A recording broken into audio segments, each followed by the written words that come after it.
सच का जहां।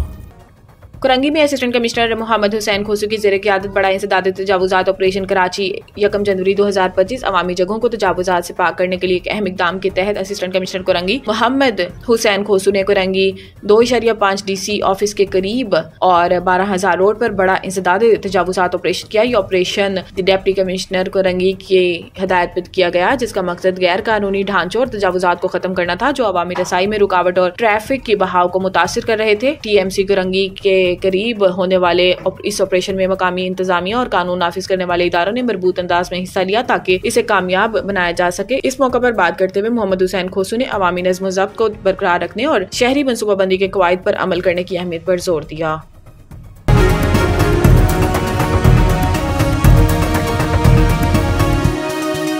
हमारा जहां, सच का जहां।